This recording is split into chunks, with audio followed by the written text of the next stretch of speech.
All right, hello everyone, and welcome to the second session of our series, Let's Talk Mental Health. Before we jump into this session, we're just going to start off with a land acknowledgement.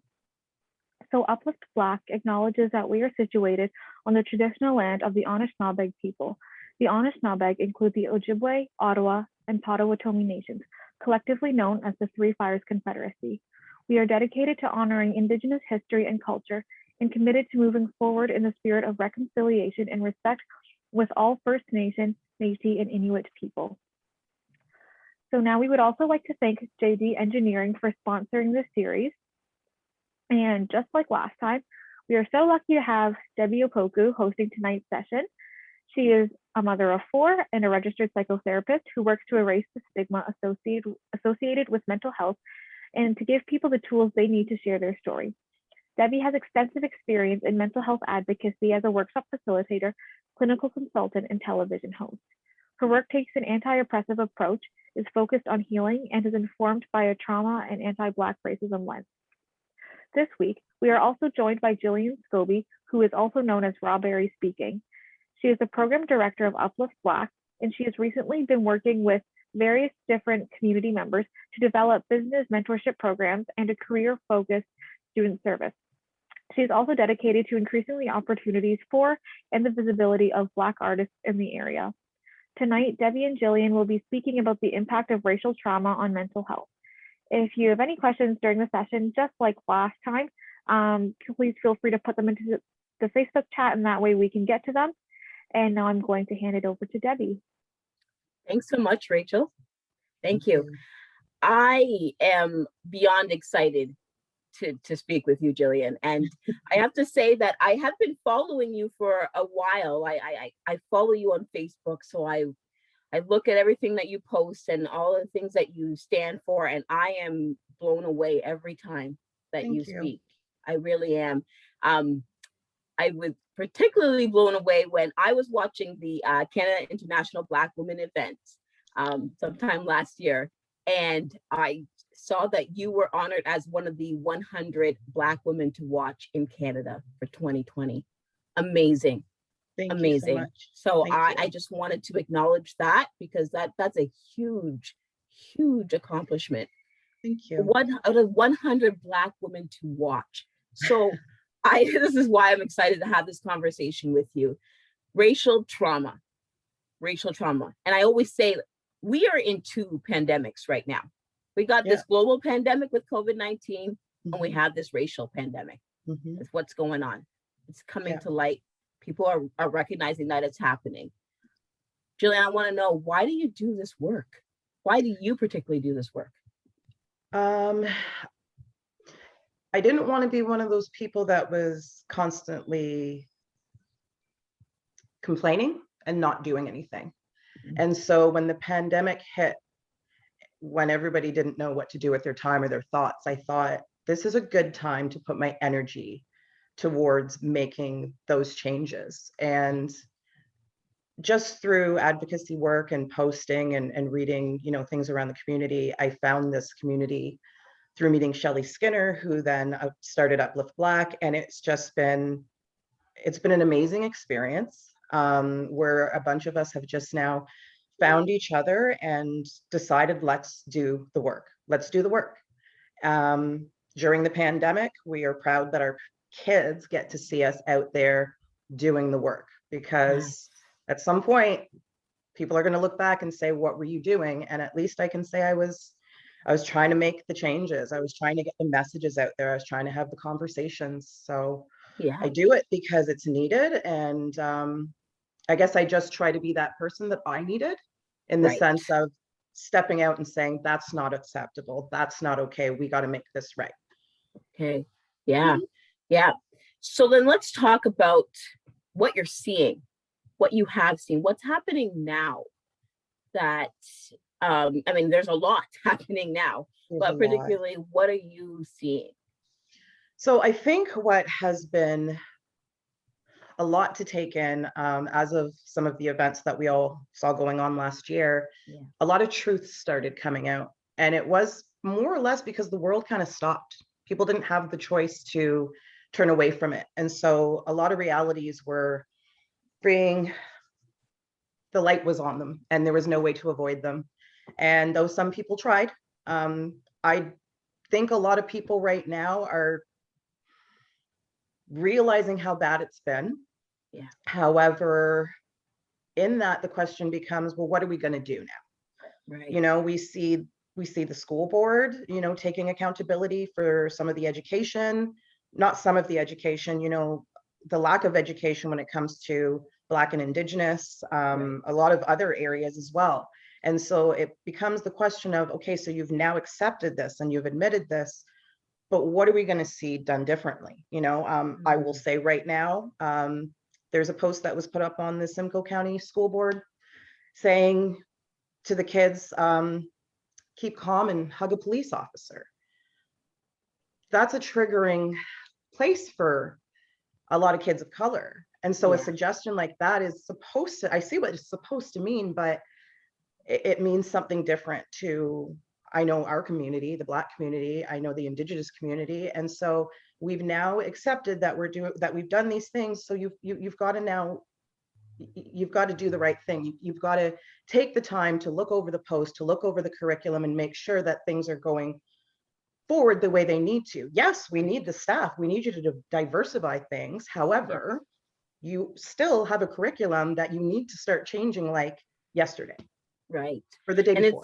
And it's so interesting that people don't realize that. And then I guess if it doesn't really affect you, then you don't realize it. But how is it that you didn't think that notice, through?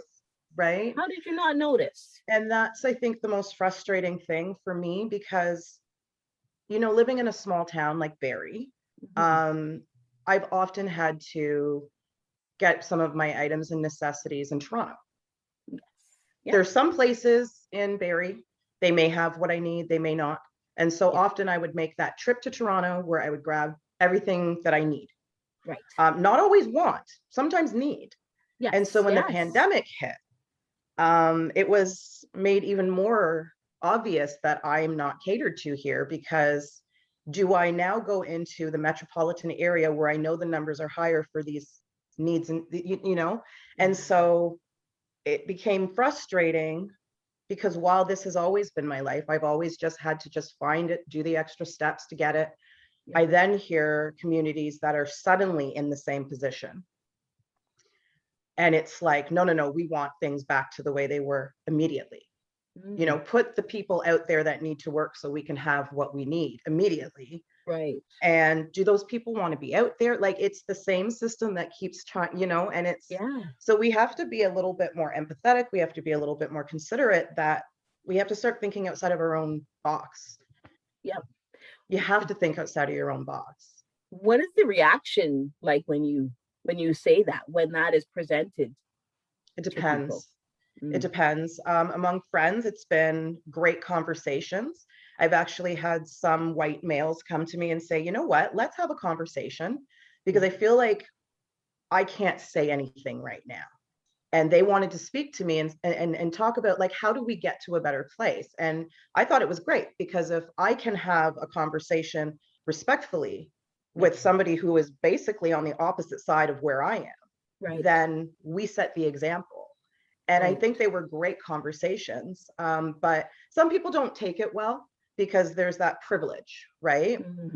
But the reality still is that you want to say, okay, so you're now missing these things. It's been a year. You want them back immediately. But I want to say, you got to take a number and get to the back of the line.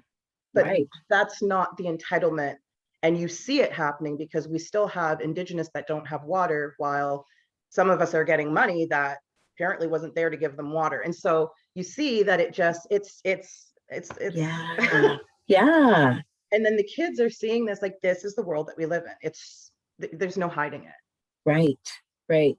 And I was going to ask you about the pushback that you've ever experienced, and has it been to the point where you kind of like, why am I doing this? Have you ever thought that? Yeah, it can be exhausting. Sometimes you can feel defeated, because even when you have a great conversation and a great day doing the work, all of a sudden one thing can happen and you just realize how much work still needs to be done. Right. You know, it's like when you see the picture of all the planets and where you are compared to everything, that's what it feels like sometimes. Or sometimes you're doing the work and then you realize you're just exhausted. And so you now need to hide for a little bit, which you might have seen with my posts. It's like I'm on there, I'm right there. And then all of a sudden it's like I disappear, and it's because I'm just trying to regain that energy back.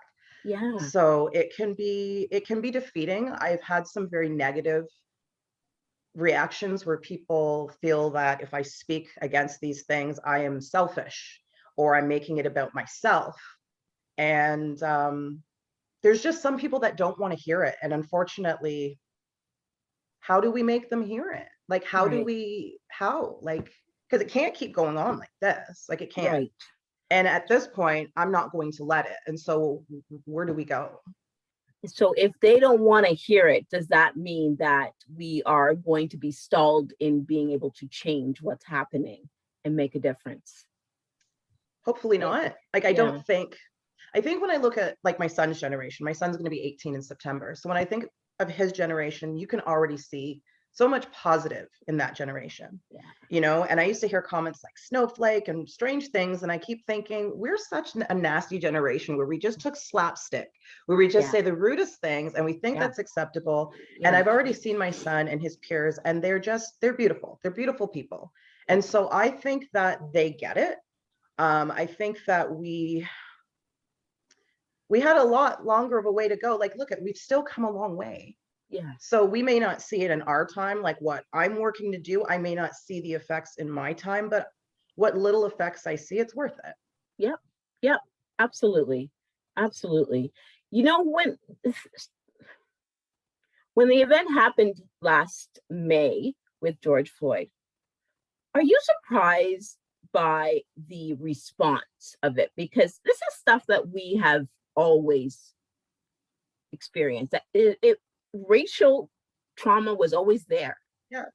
And it took this man dying for people to really understand, oh my goodness, this is happening. I again think it comes back down to the fact that the pandemic kind of stopped everything and people didn't have a choice, because these things were always happening. Like, even right now, they're still happening. Like, you just have to log on and you'll see that pretty much the same thing has probably happened to somebody today. And it's horrifying. But the reality was I surprised at the reaction? I saw the same reactions, maybe more of both sides. Right. It surprised me, the reactions on the side of wanting to make him a bad person. It's always hard for me to accept that anybody had to die. Right. That's just always and so just some of the reactions were hard to take, because it then became almost like a mental challenge for the BIPOC community as well as the policing community, because I mean, both sides are going to have mental traumas and have stresses going on right now. We're all vulnerable, exposed. And so it then gets made into almost black against blue. And that was also a part that was hard, because like I said, if you're gonna, it's like a vicious circle. It's so hard.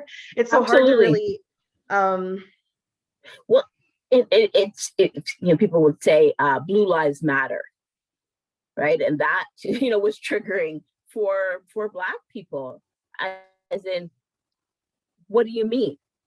And let me just say, I was raised as a police child. My father was a police officer. When I was born, he was already a police officer. He had been a police officer back home. And so I grew up proud of my father being a police officer. My friends respected it. That was part of my life. Yeah. And so when this all started to happen, that's a difficult place to be, because I know that all those people that had come to my house, there were genuine people. They weren't against me. I know they weren't. Right. So now there's this thing where, oh yeah, they're against. Well, I can't sit with that, because I know that's not necessarily the truth. Right. Just like all Black people aren't criminals. Right. right? Right. But it just became this, and it's been a difficult year, because I think a lot of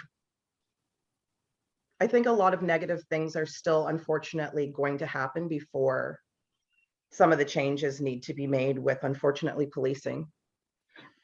Are you able to expand on that a little bit? Because I'm thinking about the racial trauma, Okay.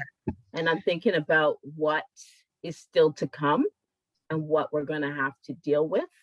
So we are all thrilled about Derek Chauvin being found guilty.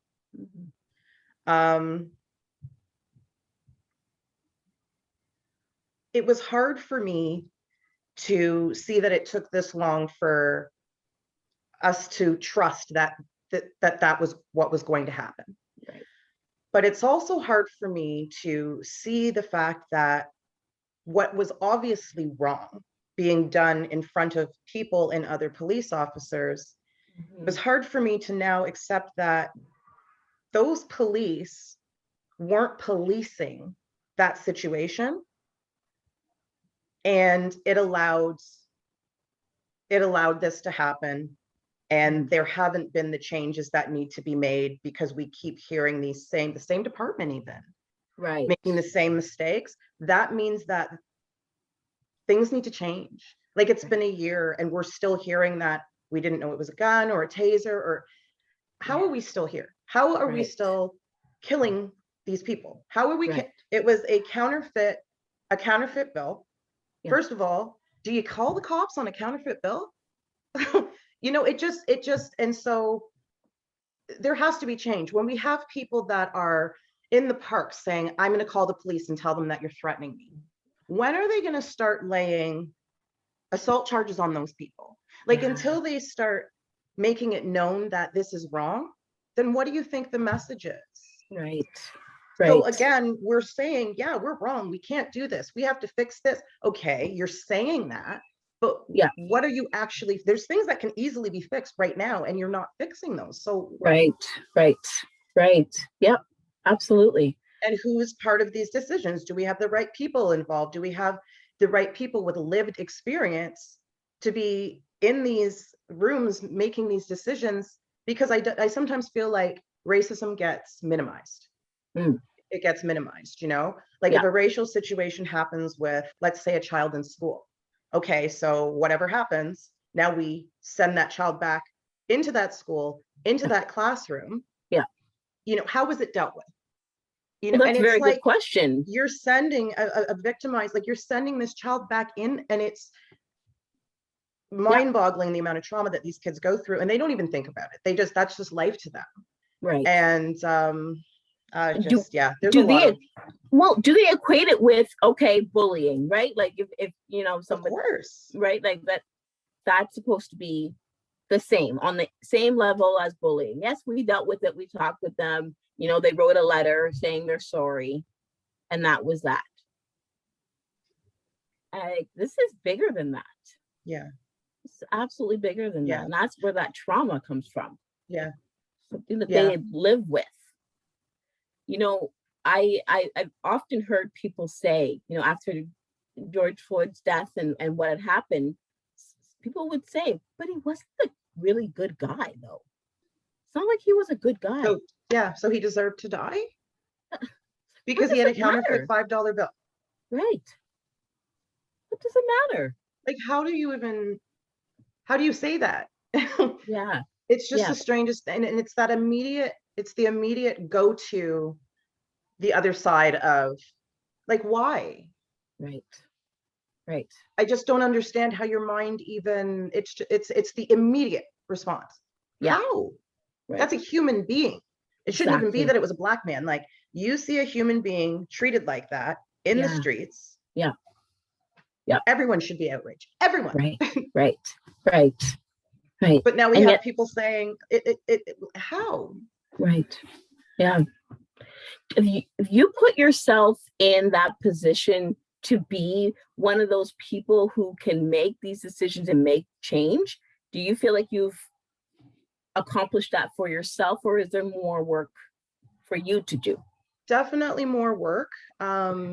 I'm now the program director for Uplift Black, Yes. which I will talk about a little bit as well. Yeah. And that's now allowing me to get more involved in different aspects of the community. And there's a lot of work to be done. My voice is definitely being heard, which is amazing. Yes. But yeah, we have a lot of work to do, but it's really good to see the community come together, because that's what we have to do. We have to stop looking so big. We just have to like look at our space. I keep saying to people in the pandemic, if you're miserable because you're grounded, find out why you're miserable, fix it. Make your space a comfortable, happy space, make it everything you need, and then you can start looking outside of that. Right? Absolutely. And so that's basically what I started doing, and now it's getting bigger, and now I've met Shelly, and now, oh wow, watch out. Yeah. So, you guys are but there's a lot of work to be done, but we're excited, you know.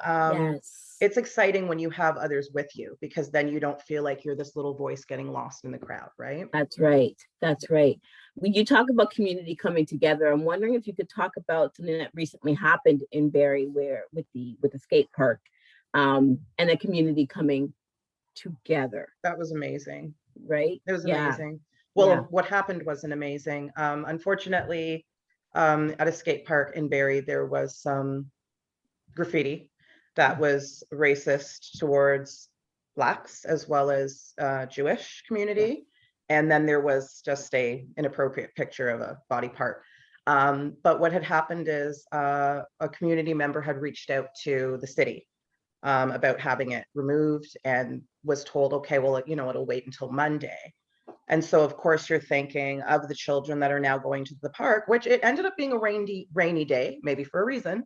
But, you know, kids going to the park then are exposed to this. And let's then think about the racialized kids that go to the park and are exposed to this, the adult, like whoever sees this, right?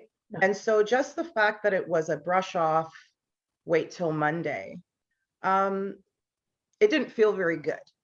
But within the group that we're now in, so Uplift Black is this amazing group of, we're Black led, but we are not Black led for just Black people. We're for everyone. We're Black led with our allies, just trying to make things how they should be. All of us trying to do things correctly, proper, bring the truth to light, and do better. And I think that I just think that being a part of your community right now is just the smartest thing for everyone. Everyone has a little bit of something to offer. You don't have to, you know, and I think it's just, I think it's the smartest thing right now. Sorry if I went. No, that's good, because I think my next comment was about, you're not the only one that feels this way. And I think when it comes to, you know, trauma or anything with mental health, particularly in the Black community, not being able to speak up and say, this is what's going on for me. This is what's happening. Well, you're pulling the race card if you do. Which the question then becomes, well, why do I have to play it? Don't ask why I'm playing it. Why do I have to play it? You know, or why are you even making me feel a way because I'm bringing up an injustice to me? You know, and you know, I've said to a lot of people, me too. There's a lot of these different movements that have come forward where people have spoken their truths. It's traumatic. It's hard for them, and they feel a lot lighter often afterwards. However, they then go back into that same world where the Me Too's happened. And so it's almost like when I said about the child that has to go back into the classroom where they were, you know, it's just an ugly situation where we really have to do better. And so the community aspect is, once we know who everybody around us is and what everybody can provide, it's all right there. Like, we don't have to go that far. And I just find that since I found this community that I've now found, and I'm a stronger person for it. And it was right here all along. And so if that's not an important enough, you know, message for me to realize, I was working at Aurelia and in Toronto and spending all of my time there and just sleeping in Barrie because, you know, I wasn't it really opened my eyes to know that I'd been here for over 20 years, and I've now found my community in a pandemic Right. And here's the craziest thing. It's a group of people that really have all been through traumas, Yes. all came together to say, Shelley said in her session a couple weeks ago, it can't be this hard. Yeah. Like, it can't be this hard. Right. And so we all just said no, just no. Yeah. Yeah. Yeah. But it's about speaking up and saying something though, right? I think that's, people hesitate. People hesitate because everybody else then hides, and sometimes that's the hardest part, is you have these allies that still are learning. But unfortunately, what ends up happening is people will be aware, and then they get in that situation where now they don't want to be centered out, or they don't want to say, well, excuse me, that's wrong, because then the person's going to put bad energy towards them. And so we end up right there where you speak out, and then the other people just kind of look at you like, and so this is why we need to start looking at diversity and inclusion training. Like, these things need to happen. Yes.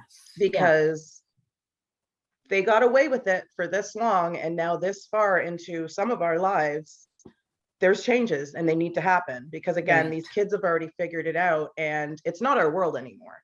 So we either get with the times, or Absolutely. You're definitely right. And then you said something about being strong, and I'd love to just take that apart a bit, because we talk about the strong Black woman and who she is, what she represents, what she stands for. And she's strong. So you could take on anything. That happened to you, it's okay. You're a strong Black woman. What's your take on being a strong Black woman? I want to bring up I'm going to connect something here. Okay. Okay. So I think I had mentioned this to you the other day. So my son is in his final year of high school. He's taking business entrepreneurship. Yes. And he said to me a couple of weeks ago that they were watching The Apprentice in class. And I thought to myself, that would be a smart show to use in that setting. Yeah. I loved that show. Yeah.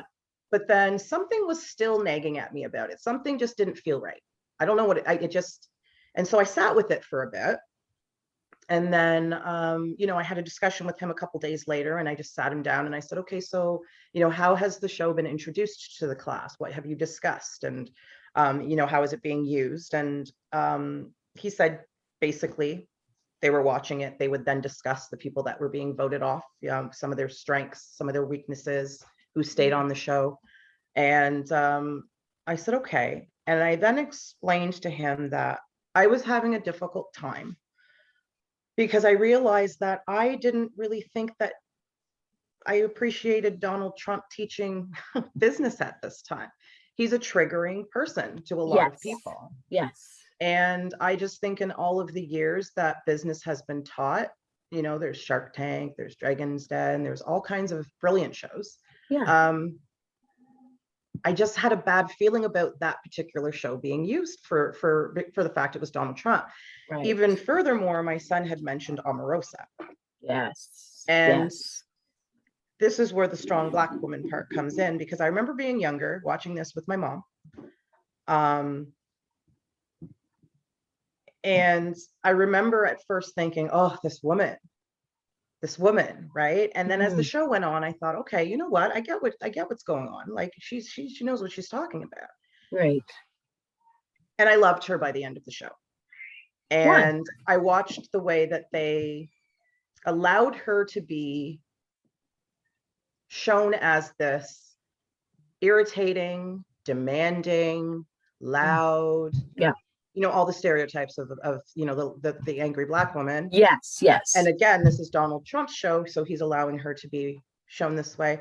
And so as I got older, I started to realize that what Omarosa really represents to Black women in business is what we often have to look like, go through, do to be heard. We have to demand, we have to do these, be loud. We have to just, and so I love to be a strong Black woman.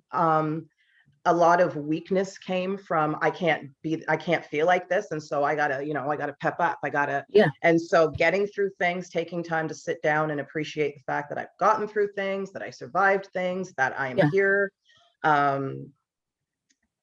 It's being a strong Black woman it's not an easy thing, because the things that we have to do every day is so much more than what other people have to go through, where you can just wake up and just, think about anything as you brush your teeth. You don't have to think about where you're going to go, what you're going to wear, how you're going to speak. Is somebody going to, and so, and then knowing how to put your message out without having that wrong tone or, so it feels like you're still just kind of being, picked at, or, but. I wonder though, why, when you say that, strong Black woman, but why do Black women have these these things attached to them? Why do we struggle? Do we struggle? That's a good question. Right? Like, because as far as I'm concerned, it's like I said, my necessities aren't necessarily here, right? However, I just went and got them from where I needed them. Like, that is what we do. It's kind of like, okay, I'll just go to Toronto. Resourceful. Right? Yeah. And so that's the thing is I don't know, because we just do what we have to do. And so whatever those negative stereotypes are, I don't really know where they come from, or why. Right. Maybe it's because we do it too well. Maybe. Yeah, absolutely. And I was debating asking this question, but I'm gonna ask it, and maybe we can, kind of look at it in some form. Somebody has asked, do y'all really believe racism exists? Now, I wonder, because I see that and I think a few years ago, I would have been able to sit and say, well, I don't know. And I say that because I know about being naive. I know about growing up in Toronto and being in a diverse culture where I could walk down the street, I can go into a store, I could work in a building and see people that look like me, see somebody that looked like me. And then I've moved up to Simcoe County, where that's not necessarily the case. And then I'm seeing things, I'm hearing things, I think, wow, that was racist. Well, it's like, do I really think it exists? Yeah, I mean, people, right? Yeah, do racist things against me on a daily basis. I don't know what to say. Even in the pandemic, I remember when the parks were closed down, and I would still see some of the kids in the neighborhood go to shoot hoops. They'd space out, but they'd still go out. And my son, wanting to play basketball professionally, is sitting there and he's like, Mom, can't I just go to the hoop right there and shoot? And I said, no, because if by chance the police were to come by and say, what are you doing there? The answer still is that you're not supposed to be there. And it could have been because somebody else said, oh, who's that black man? Because my child looks like a grown man. Yeah. Do I think racism exists? Like somebody spray painted racism on the park just a few weeks ago. Yeah, like that's what we're talking about. Right. And Absolutely. It could have been kids being stupid. Doesn't matter. The fact that was in your mind to put it and to draw something like, or write something like that, the fact that it was on your mind to do that, that's not okay. Yeah. Or, do I think racism exists? Okay, so when I walk out of my house, they say racism starts at home. That's what they keep saying. Yeah. But the reality is, when I walk out of my home and I go to the store to get my necessities, once again, I know I'm not being catered to. Like, they used to have consumers distributing. I love to bring this point up. Yes. When they didn't have it, you didn't know if they didn't have it because it was in the back. Right. So all of a sudden they start coming up with stores, which is convenient. Right. Convenient to who? Right? Because I know that when I go to the store, whether it be dolls, whether it be Band-Aids, whether it be I'm not Yeah. catered to. So Yeah. who's asking if racism exists? If you notice when you walk into a store, who's not being catered to? Can every shade walk into a store with you and get their necessities as easily as that you can? And if you say yes, that's not true. Right. First of all, I'll tell you Right. that. But Right. if you can say yes, then racism doesn't exist, but we know that it does. Right. Right. And that Like, we goes back just to have Band-Aids coming out. yeah. People Yeah. used to say to me, you're being racist because that shouldn't matter. Really? Then why are Band-Aids the color of your skin? Right. Yep. So does And, racism exist? Yes. and the fact is that not a lot of people would think of that. Not a lot of people would think No. about, oh, the color of Band-Aids. Like it That's never, what they call privilege. right. Never crossed your mind. You Mhm. can go to Shoppers Drug Mart and buy your hair products. Mhm. It would Mhm. never cross your mind that people can't. No. And so then my question becomes, I'm so mad because my light's not working. I get upset because how does that happen? So I know that they send out a census, and I know when it comes on the census, it'll ask me about shampoo. So Mhm. shampoo, which ones do you use? Head and Shoulders, Pert, L'Oreal, other. Yeah. So already I'm just other. You know how many brands they have, right? Yeah. I'm just other. And if Other. I'm other, you got to do the footwork and find out what brand that is, because half the time I'd be using products because it just happened to be in the right place at the right time. It was Yeah. available to me. Yeah. And so it already shows that I'm not considered an important enough piece of the pie to just break down my others. Right. So it's Right. a person like me then goes, okay, oh, well, I've used Head and Shoulders. Oh, I've used that L'Oreal one. So am I doing this to myself by not writing in my other? Because how does it get decided? Maybelline makes the products. CoverGirl Yeah. makes the products. I'm not Yeah. mad at the companies. They make my shades. Right. Who decides? Who is the one that decides I am not a big enough piece of the pie? Somebody had the Right. nerve to say to me the other day, it was supply and demand. Here is the demand. I'm demanding it. Right. I have Absolutely. spent in retail where I see so many of one shade come in, the lightest shade. Yeah. Let's say in foundation. Yes. So many of that shade that you know you're not going to sell it all, right? Right. Right. But then when it comes to the darker shades, sometimes you can't even get one on display. Yeah. Yeah. One, Yeah. and you're going to say we're not a big enough piece of the market. You know you're not going to sell all of the other shades. Yeah. You know you've Yeah. got an excessive amount of other products on the shelves that aren't going to get sold. Right. I'm not a big enough piece of the pie. So my cost of living then in this town is higher than yours because I have to do the footwork to go and get my stuff. Does Right. racism exist? Right. Right. And as you're saying all of this, I think this is exhausting. Yeah. No, this is exhausting because it's not just a simple get in your car, go to the store, find your product, pay for it, go home. Like there's a lot to it. There's a lot of steps to it. And it's Because just we don't get advertisements for those products. So yeah. we don't really, it's not important for us to know the products that are out there for us. Right. Or, another point, and again, this is something Shelley said last week. She was speaking about an author and she says she wants the community to realize that just because you see a Black author on the front of the book doesn't mean it's for Black people. Like, go read it. Yeah. And it's the same type of thing. Like, you don't see our items being advertised unless you go to a certain station, know? And so again, who is making these decisions? Right. Right. And I think about this, it's all traumatic, right? Like it's very much like, wow,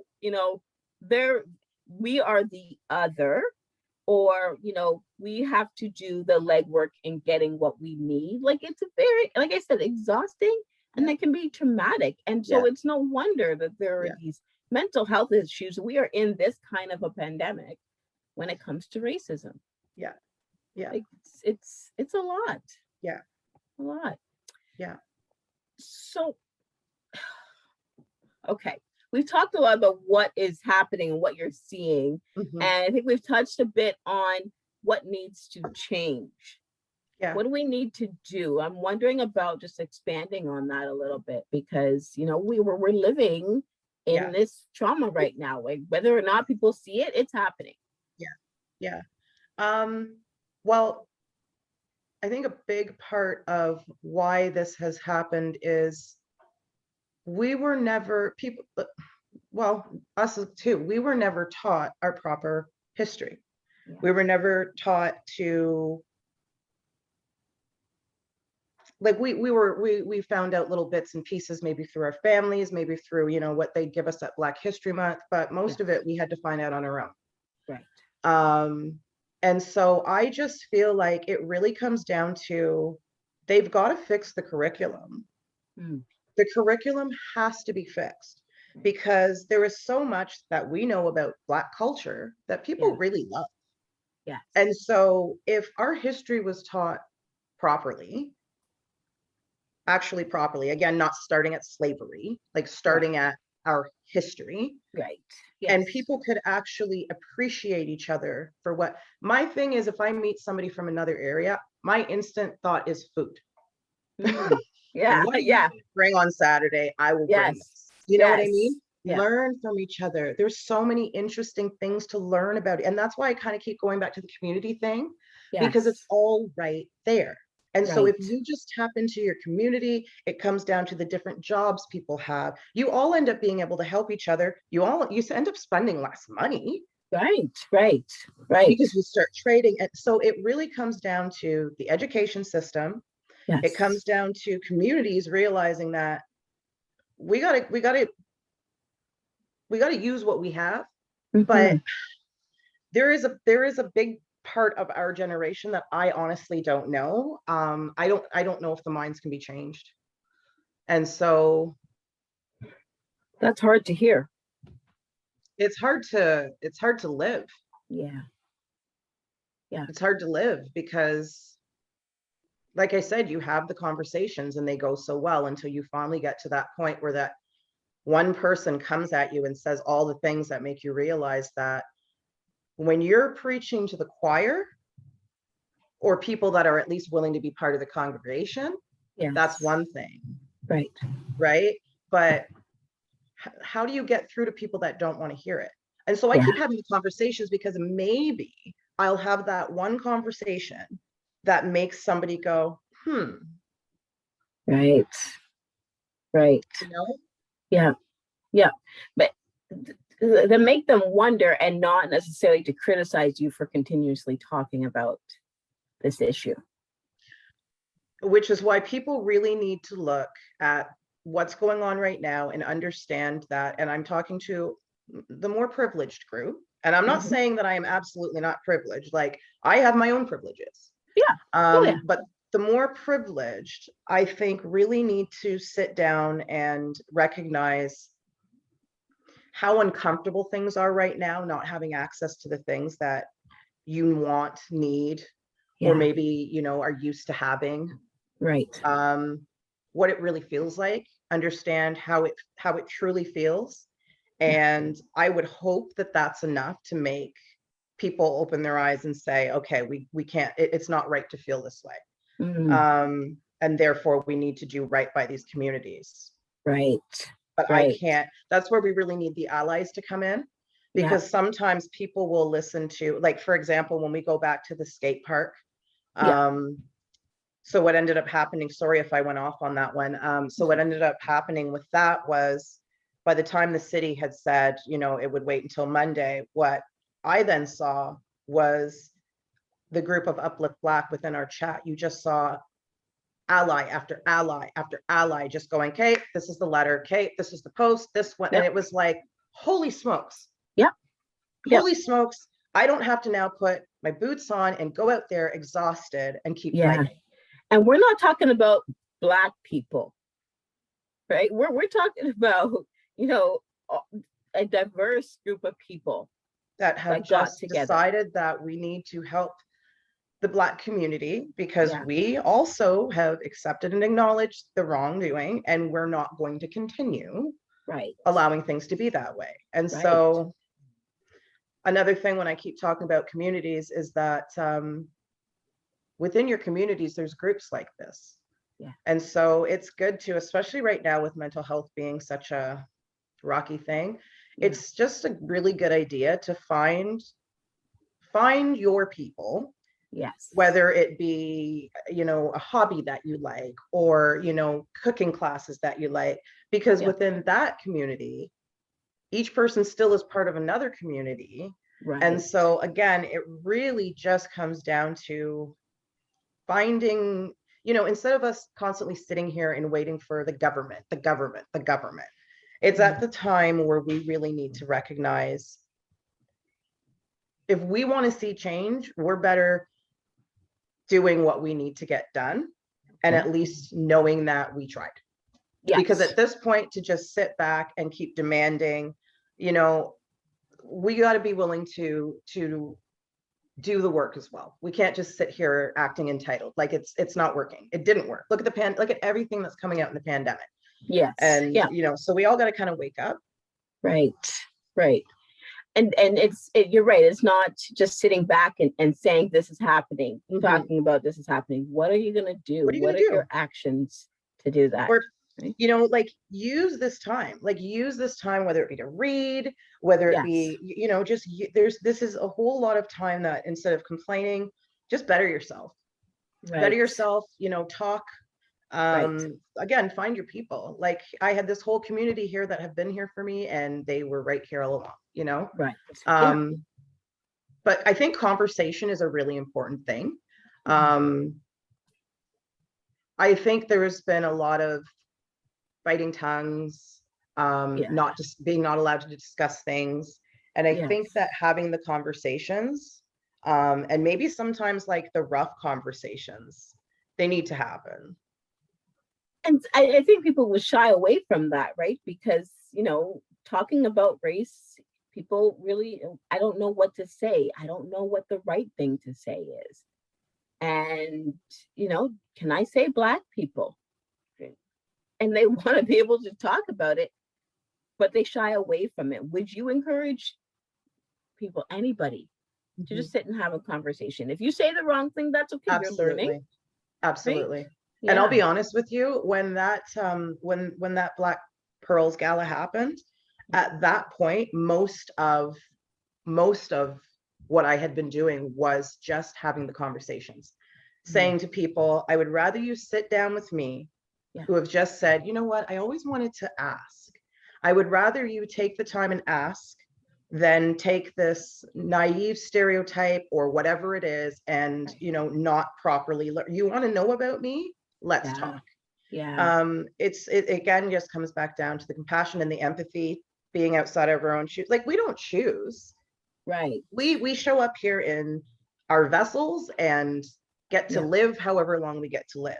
So the reality that people really want to look at someone else's vessel for any reason, and knock them for it. Like, there's so many things that exist on this planet. Why use your time that way? Like, and so I think that we just have to continue doing the work, but as a community, showcase it. Like, showcase those skills. Like, and it's really about the kids. Have the conversations with the kids. We can't expect that the school is going to do it all. They're not babysitters. We need to make sure we're having conversations with our kids, knowing what's going on in their heads. Because sometimes they might not have been paying attention in class at all. Or sometimes they may have taken things differently. It's always good to get an idea. Like, what are you thinking? How do you feel about this? And try and see where they're at. You said a very good, you made a very good comment when we spoke before about talking to your kids, white, Black, Asian, doesn't matter, but talking to them about race and specifically being an ally and supporting your Black friends. Because, and I really took that to heart, because I think about my own kids and do they have friends that will speak up for them if something were to happen, if it was right, like, do they have these friends? And I wonder about that. I was so happy when this situation happened a few years ago. My son, and again, I'm saying that I'm happy about the end result of the conversation, but what I'm Yes. about to tell you isn't so great. So my son and his friend had gone to the mall, waiting for the friend's mom to pick them up. And they were in a store where, for some reason, they were asked to leave. These are two quiet, proper, good kids. Yeah. Don't bother anybody, just keep to themselves. Right. And so for whatever reason, they were asked to leave. And the realization was that all the kids that were around and in there were, you know, fine, but Jaden and his friend being the only two being asked to leave. And so when they got to the car, I guess the friend had said to his mom, he was really frustrated because he said, you wouldn't believe what happened. This is what went on. And it was just so frustrating because they felt that it was because Jaden was a Black boy. And the mom told me that, and I couldn't, it was so rare for me to hear this from an ally, from a white woman, that she said to her son, if a situation ever happens like that, you being the white boy, you need to speak up, because the minute Jaden does that, he is an angry, aggressive Black man. And I thought to myself, what an amazing woman. Yeah. But for me to think what an amazing woman, the realization is that most people wouldn't have said that. Absolutely. Some people would have even been like, well, you know, I don't know if I want you hanging out with Jaden. Like, they're asking me to leave the store. And it was such an amazing piece of advice that I had never even thought to, Right. you know. But I mean, again, I will say that I know my son has some really good friends. He's had some situations happen and his friends have always been amazing. Yeah. But yeah, that's the thing, is we have to talk to our kids and make sure that they do feel supported by their friends. Yeah. Because sometimes these kids are doing things just to fit the part, and they're not truly getting to be themselves. They're not truly getting to, you know, and it's rough. It's rough. It's almost like you're living, trying to be somebody else just to fit in. And then when you finally get to the age of accepting who you truly are, it's almost like, look at all that time I wasted being a Black person. Right. Like embracing it. Yeah. Do you feel like that's a life that you had lived? In a way, yeah, because I lived in a few small towns, and as a result, I was one of few Black people, and there were things that I would allow that I wasn't happy with, but it was like, what do you do? And so sometimes you were hanging out with the kids that were making fun of you because they were the ones that made fun of you less. Sometimes you date when you were younger and find out that the guys just wanted their Black belt. They just wanted to know what it was like to kiss a Black girl or date a Black girl, and so you're fitting into this role of trying to make your hair look this way. And a lot of the times, a lot of these young, I'm going to say Black girls because that's my experience, end up just really trying to wash away as much of their Blackness as they can to fit in. You know, I think of some of the products that I've used. I think of some of the, you know, and it's to find out that it makes us sick, to find out that it, and you know, and now at this age, I'm almost 43, and now I'm like, I'm going to shave my head and grow my natural hair. Yeah, I know blonde's not natural, but grow my natural hair up, because now I want to like play with my natural hair. You know, I'm not trying to contort my body to look like, you know, finally I'm like, oh no, I am a Black woman. You know, and so at 42, this is when I'm finally, and so yeah, I think that oh, there's a lot of work to be done. If it could, you know, in thinking about being a teenager, like if you had embraced that Blackness, right? To an extent, I did for a little bit, because I lived in Ottawa for a little bit, and that was really, really found my Blackness. Because I then started to find friends that grew up similar West Indies backgrounds, similar foods, you know, and the problem was we then left Ottawa and went to Kingston, Ontario. And so that was like culture shock all over again. And so that was horrible for me. High school, for the rest of my high school years, it wasn't enjoyable. I made the best of it though. But I did get like, I did get some part of being that proud Black girl, but a lot of the time it was, you know, the Fresh Prince of Bel-Air, the Cosby Show, like people were just taking things from that and it was just, Right.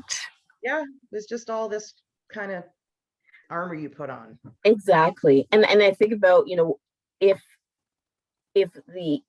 Black children today, if brown children today could know that it's okay to embrace your culture, then they would.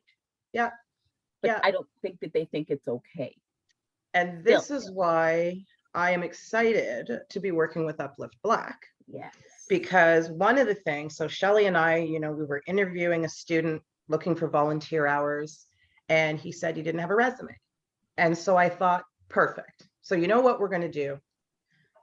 We're going to make sure that these kids, if they don't have a resume and cover letter, we're going to make sure that they walk out with that. But on that resume and cover letter, we're going to make sure that they have their work experience with us, their leadership experience, because every one of those kids has something to showcase. That's right. So we're going to take those things and we're going to either let them share it within the community, whatever it is, that they will understand that this is a beautiful thing and it is to be shared with many, and that many people want to learn it. And so this is the beginning of, and so we're now getting into hopefully doing some more programs in the schools, but definitely within the community to let this shine. Because, you know, and like I said, there's just so much to share. Aside from the fact that we're only allowed to know so much of our history, what we know, there's so much. And so that's what we just have to continue doing, is just making it as cool as it is and letting them realize, you know, it's okay. You can celebrate it. You can show it. Absolutely. I love that. And I think, you know, for me, having children and knowing that this is what's coming up for them, this is what's going to be available for them, gives me such hope. It really helps me realize, okay, this is going to be okay, but we still have work to do. So we're not going to put our guard down and stop doing the work. Still needs to continue. But with organizations like Uplift Black, with people who are really speaking out about it, change is going to happen. So I say, I say that happening. To ask you though, what is your hope? What are you hoping to continue that you're not doing now as much, but you want to be able to do? And what is your hope for the future? In a way, I think that it really is, I really just want not just the Black kids, just the Black community to just, again, showcase it. You know, like stop trying to fit into the box that we've always felt we had to. I just think just live it. Just live it. And so with the work that I'm doing, I just want that freedom for people to be able to live their truth, not have to feel like they need to hide themselves, where they can be proud of themselves and proud of others for being who they are. Yes. You know, because what everybody needs to remember is, while we're going through this pandemic, some people say, oh, well, we're all going through this together. Well, we are. But remember, for those of us that already were in this position with many things, we're getting that on top of this. And so it's not all of us just wanting to go back to the gym. It's not just, it's the fact that, you know, it's happening to all of us, but we're still being oppressed. We're still not being provided for. And again, that's an cost excellent of living point. being higher in a pandemic. Like, right. That I love that you said that, because it is added on to what we've already experienced. Right. So, you know, like everything, every racism, every, you know, bit of anything that's really just restricted us from living our truth, most of us, it's just an added on layer to what this pandemic is happening. And you know, like when Doug Ford had come out and said that the police were now allowed to stop people and ask people what they were doing outside of the house, for people of color, that was a nightmare, because in a lot of our minds, that's already happening. And so now being given permission, well, that's frightening. Yeah. And so then I'm hearing some of the white community, they don't like it. Now, I hadn't even heard a story of a white person being stopped and being at that point and harassed at that point. But my question then becomes, well, what's the frustration with that possibly happening? Are you also in fear for your life? Because we still have that. Yeah. Like, we still have that. And so to the point where I know I even went out to get a few things the other day, and you look around differently when you leave the house. And it's a constant thing that it's just on top of everything else.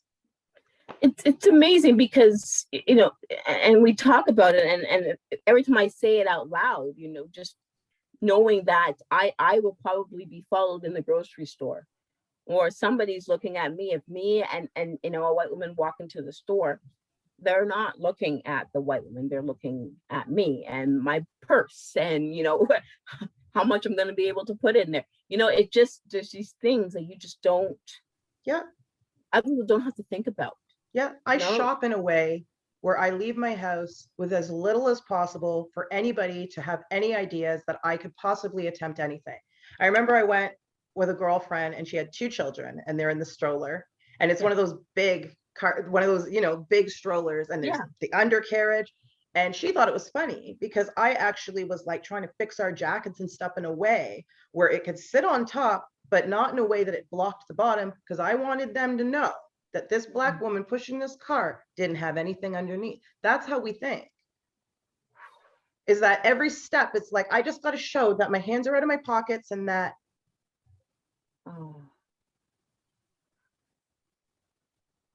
my son wanted to do he had a gym class. He had to do this assignment, and he waited until last minute, and I was frustrated with him. And then all of a sudden, late at night, he says, okay, well, I'm just going to go over to the community center with my friend, and I'm going to record like all the things that I need to. And I said, Jaden, you can't do that. And he says, I don't understand. You're telling me I have to fail. And I said, no, what you don't understand is I'm telling you that as a big Black boy, you are not going into a parking lot with your friend to be running. And he just didn't even say another word, because he realized immediately that he wasn't even going to argue with me. Like, that's the reality. Right? That's how we think. I'm always like, Jane, don't put your hood on your head. Make sure people can see your face. And he's like, he just wants to be a kid that just puts his hood on. And the Black boys that have been killed because they had their hood on just wanted to be a kid with their hood on. Right? I was talking with somebody at one point, and I said, you know, I have 3 boys. I have 3 boys. And she's like, oh, I have 3 boys as well.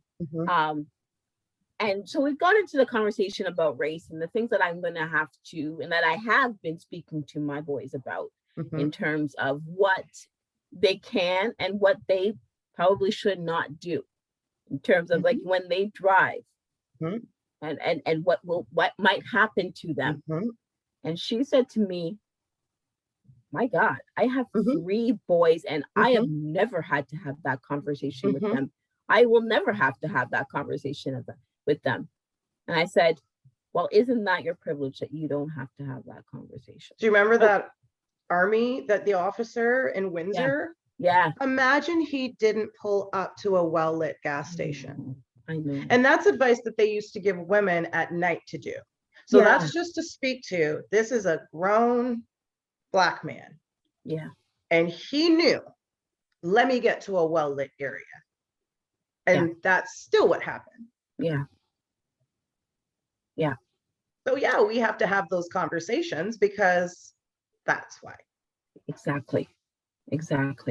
So it is no wonder, you know, that, you know, the Black community, the Asian community, they're going through racial trauma. It is no wonder, you know, mental health issues are on the rise, because these are the things that we have to think about on top of trying to not get COVID-19, you know, on top of, you know, putting on our mask all these And we're things. mostly at risk on top of that. Like a lot of these Yeah. racialized communities are also most at risk, which is why it's Yes. frustrating when you hear, you know, some of the privileged communities saying, we want our things back, because you know that a lot of the people working in these places are going to be racialized. And so it Yes. just ends up putting us further into these pandemics because, so it's frustrating because Yes. when people have these wants, you're like, so you're essentially wanting my son to go and get that job. Right. So that you can, and yeah, we all want it, we all do, but just some Yeah. of us have realized that you can't always get what you want. Right. And it Right. sucks because this has been 1 year, but for me, it's been my entire life. Yeah. Yeah. And I think Yes. another thing, when you asked me, you know, why I do this work, like, I just think when you think back to our ancestors and you hear the stories of, you know, the Underground Railroad, just even just all of it. Yeah. It would be completely selfish and ignorant of us to just sit back and do nothing. Do you think they did all that for us to just do nothing or hide ourselves or Right. all that? Right. Right. That's a very good point. All that. That's a very good point. So it's just one of those things where, why do I do it? Because I realize that, I guess with the pandemic, I have been allowed to have the time to put towards, you know, I'm not working the crazy night shifts and whatnot, that I just Yeah. thought, for my own sanity, I need to keep myself busy and keep control of what I have control over. So you know That's what I right. can have control over? This work. That's right. That's right. And that's why you do it. You know, Absolutely. and just one, you know, last point that I wanted to bring up, and if we go back to the strong Black woman, or maybe the stereotypes of Black people, I often talk about, you know, going and you know, being pregnant and going to the doctor's office. And I didn't realize this, and this is the thing, you know, I don't want to say to everybody there is racism out there, so you need to be on alert, but you do, because I wasn't. And this is when I go back to talking about being naive, where I go to the doctor's office and I, you know, it's like, oh, I never got to ask this question. Oh, I'm feeling this pain, and it's kind of brushed off. Or, you know, kind of like, yeah, you'll be fine. And my husband started going to the appointments with me. And, you know, I didn't think anything of it. And he says to me, he's like, why do you think I go to these appointments with you? Like, I don't know. I think you just want to kind of be there to support me. He's like, because I know that the level of care. Yeah. I know that while they take you seriously is not happening. And I want to be there to make sure that it happens. And I said, I didn't even realize that. And it's not a comforting feeling. No. It's not a comforting feeling. Yeah. I mean, I thought I had excellent doctors, but when I look back and think, you know, I've had multiple C-sections, and when I was told, I'm not giving you any more Percocets, you got to take Tylenol, Advil. I okay, you just opened up my stomach. I had that same thing happen. Yeah. And then they told me, they called it the whiny gynae department. Yeah. And I thought, the nerve of you. Yeah. Yep, I've heard And that I remember before. I said to a girlfriend of mine that came in, and she was a white woman, and I said, I feel like they are treating me differently because the doctor said, this is what I needed to do. I needed to take this. And now he's gone, and I've got these women saying, oh, no, that's it. And I'm thinking, this can't be right. Yeah. This can't be right. Yeah. Yeah. And then you look into it and you find out that that is the norm, because apparently we have a high pain tolerance. Yes. You could cut us open, you could do whatever. Oh yeah. And we'll be okay. It hurts to actually believe that. It hurts to actually believe that people think this. Well, remember, they thought that we couldn't skate because our ankles were too. Yeah. Our ankles couldn't take it. Right. Yes. It's so strange. And again, I don't know where these things came from, but I think, again, the truths are coming out. And I Mhm. think that a lot of people are tired, and there's just a lot of people educating themselves a lot more now. And Yes. I can just, that's all I can do is hope for that to continue. And like I said, keep myself available to those that are willing to listen and willing to learn. So I'm just going to keep Absolutely. learning for that reason Yes. myself. That's right. That's Mhm. right.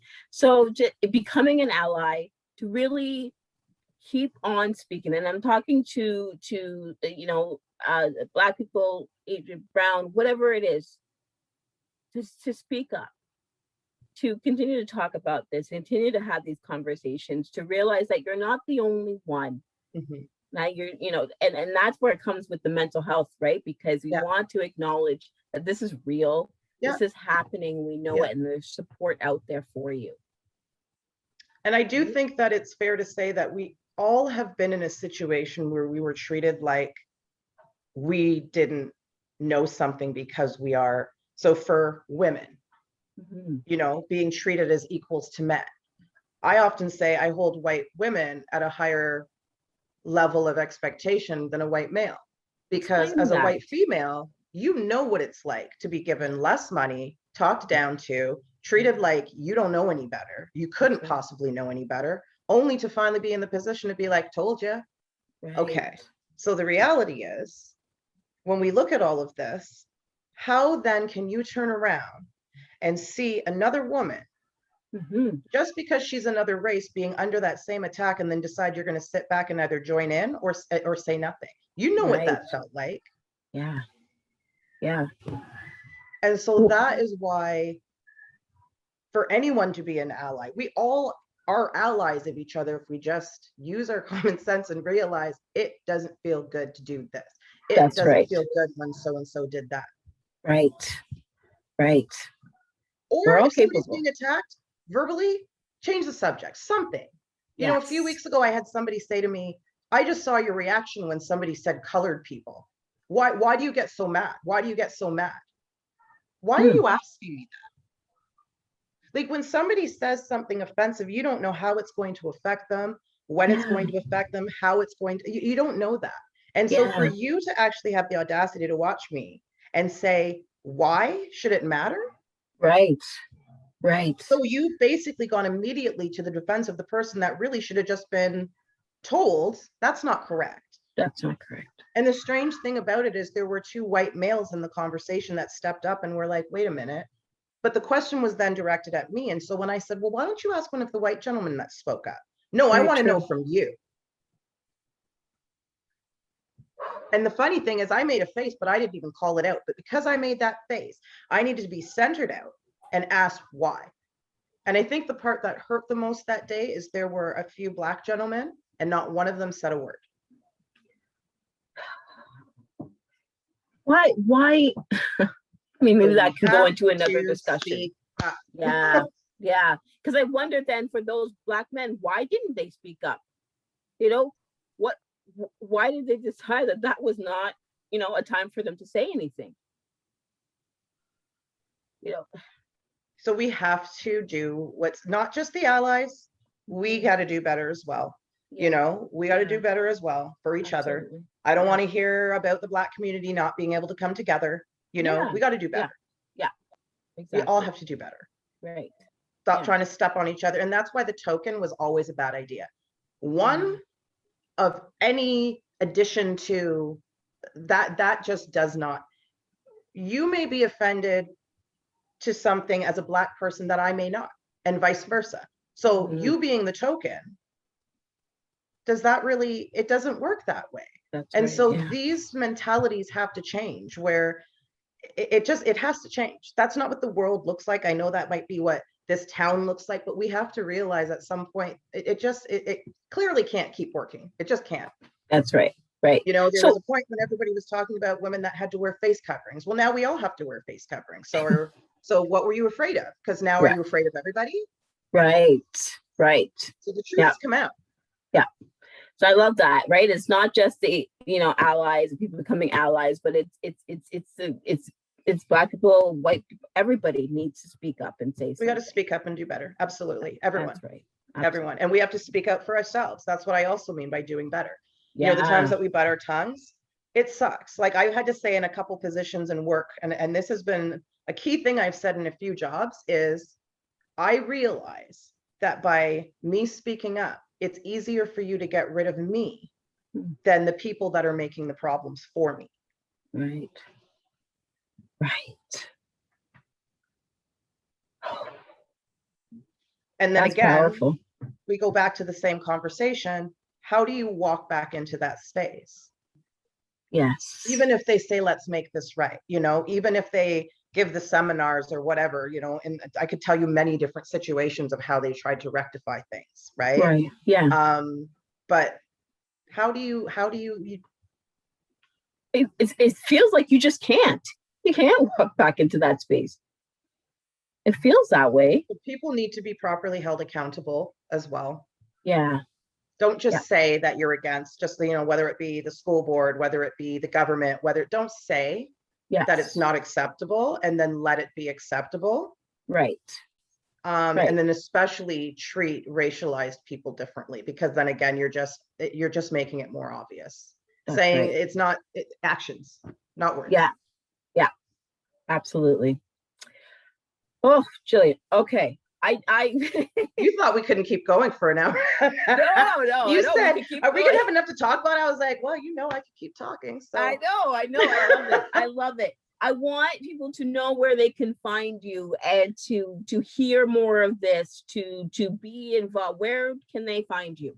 So I am on Facebook and on Instagram as Rawberri Speaking. And with Uplift Black, I would love for more people to see the work that we're doing and become involved. Yeah, that's where you can find me. You know, I'm doing a lot of social work, but I'm also out in the community. Okay. So I'm there, I'm around. Right. Yes. Yeah.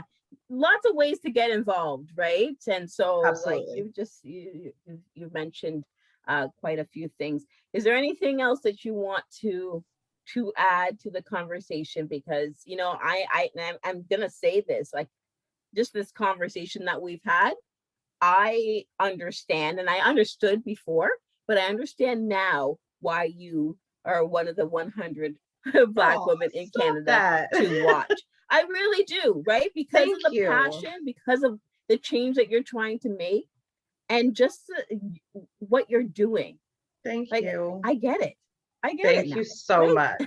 I really appreciate that. Thank you. Thank you. So is there anything else that you wanted to add in before we sign off tonight? Well, I do. I definitely want to plug Uplift Black.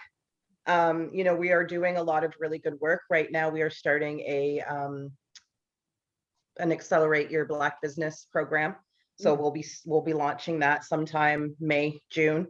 We're going to be having a Juneteenth festival fundraiser. Nice. And so for all of us that are kind of indoors, we're going to bring some fun to everybody, some recipes and that kind of thing. So yeah, I mean, I really want to invite people to take a look at Uplift Black. We right now have just learned that this is the first time in Simcoe County that we have a bunch of Black artists that have come together. And we are trying to take our art and put it into the community. And it's just a great group of people, and it's a great program organization. So check it out. Yep. Absolutely. Yeah, for sure. That's fantastic. And I think that's the stuff people need to know that is out there, right? Absolutely. Because you could be a Black artist and not realize that you could showcase what you do to really, absolutely. Bring about. And so I do want families to also know that we are there to help advocate. We know how hard it is to maneuver. Yes. And so we don't want people to feel their voices once again are being lost in the crowd. We are there to support, because we have the lived experience. We have the allies that are saying this can't go on. Yes. And so we want people to know that we are there for them. Yes. They don't have to feel what we did. Like we're there to help. Absolutely. Oh, such a good conversation, right? And it's a hard one, but you're, like you said, it's even harder living it. It's either harder having to experience it, right? I wouldn't do it any other way, though. Yeah, I know. Right? I know you wouldn't. Yeah. That's what makes you. Yeah. Right? Yeah. So I just want to say thank you. Thank you so much for being part of this conversation. for bringing light racial trauma and just what's happening. And that the fact is that, you know, we don't have to do this alone. Absolutely. We shouldn't do this alone. No. Speak up, say something, and get that help and support that is out there. Absolutely. Right? And like you said, we're not doing this work for nothing. Nope. Right? You are out there pounding the pavement. You are out there speaking. You are out there advocating. You're not doing that for nothing. Nope, absolutely not. Absolutely not. And thank you as well. I mean, I hear great things about you in the community outside from speaking to you, and it's the same thing as this is what is needed. And so thank you so much for doing this with us and for us. And it's been great. Thank you. And I'm looking forward to the next sessions. Thanks so much, Gillian. And Absolutely. we do have more coming up, so be a part of that. But thank you all so much for watching. And if you're watching the recordings, thank you so much. And this has been a great conversation. So we have to keep it going. Definitely have to keep it going. So thanks so much and have a good night. Stay safe, everybody. Stay safe. Yes. Yes. Cheers.